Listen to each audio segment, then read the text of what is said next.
let me ask you something. Have you ever found yourself wanting something, really wanting it, but only after you saw someone else with it? A friend, an influencer on your feed, anyone? It's a weirdly common feeling, and today we're going to dive into the hidden force that shapes our ambitions, our goals, and yeah, even our dreams. Seriously, think about it for a second. That sudden, almost bizarre urge for something you didn't even know existed 5 minutes ago. You're just going about your day, minding your own business, and then, bam, you see it. Maybe it was that watch. The one you saw on someone's wrist while scrolling. All of a sudden, it wasn't just a thing that tells time anymore. Suddenly, it was a statement. It meant something. Or, hey, maybe it was a job title. You hear about a friend's big promotion, and a career path you never, ever considered suddenly feels like the only one that actually matters, right? Or even the entire lifestyle, the travel, the perfect apartment, that whole aesthetic. It just seems so perfect. And you feel this intense pull towards it. So where on earth does that feeling actually come from? Well, that feeling isn't a coincidence. It's a fundamental part of our psychology, and it has a name: mimetic desire. At our core, we're social creatures, and turns out we often learn what to want by watching everybody else. Okay, so let's get into the mechanics of this. This whole idea was made famous by a philosopher named René Girard, and his big argument was that most of our desires aren't original at all, they're borrowed. This slide breaks down everything you need to know. On the left, you see what we think is happening. We assume desire is a straight line. You see a car, you want the car. Simple.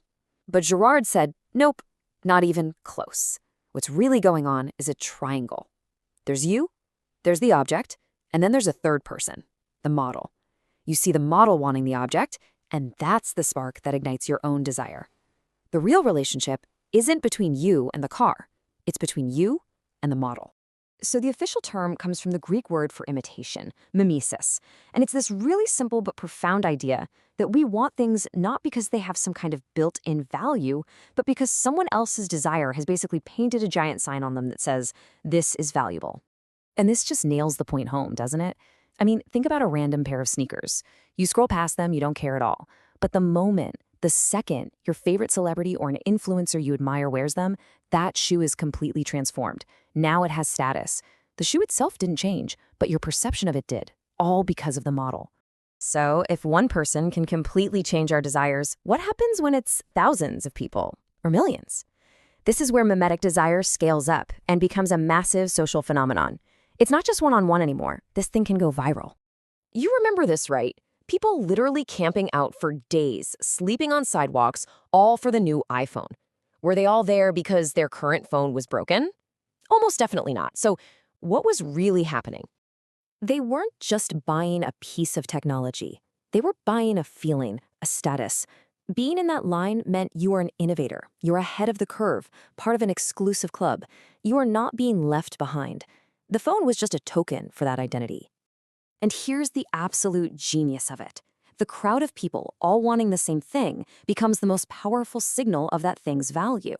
When you see a massive line, your brain automatically goes, wow, if that many people want it, it must be important. The crowd becomes the model, and the desire spreads like a virus. Modern marketing understands this perfectly. They don't just sell you a product, they sell you the image of a crowd that's already desperate for it. But this whole process isn't always positive. When we start borrowing our desires from people who are close to us, things can get complicated. And frankly, they can get a little dark. It all starts out innocently enough. You see a friend succeed with a certain lifestyle or career, and you think, you know what? I want that too. You start to imitate them. But here's the problem. When you want the exact same things as someone in your immediate circle, the same job, the same status, the same recognition, you are no longer just an admirer. You have just become their direct competitor. And that right there is the birthplace of envy. Your friend buys a new car, and suddenly your perfectly good car feels totally inadequate. They aren't just your friend anymore. They're now a rival, a benchmark against which you measure your own success. This is why envy is so powerful. It's baked right into the very structure of our social desires. And if we're not careful, we can build an entire life based on these borrowed desires. We end up in careers that make us miserable, chasing lifestyles that bury us in debt, all because we caught these goals from other people, like a social contagion. And let's be honest, this is the very engine of social media. The algorithms are literally designed to show you what other people have, what they want, and what they value, creating a non-stop global envy machine where this danger is more real than ever before. So, how do we break free from this? How do we make sure our goals are truly our own? Well, there's a simple but really powerful test you can use. The next time you feel that intense pull towards something, just pause and ask yourself this one question. Would I still want this if no one could ever know I had it? If you couldn't post about it, couldn't show it off, would the desire still be there? If the answer is no, then what you're really chasing isn't the object itself. You're chasing the status, the identity, and the approval that you believe comes with it.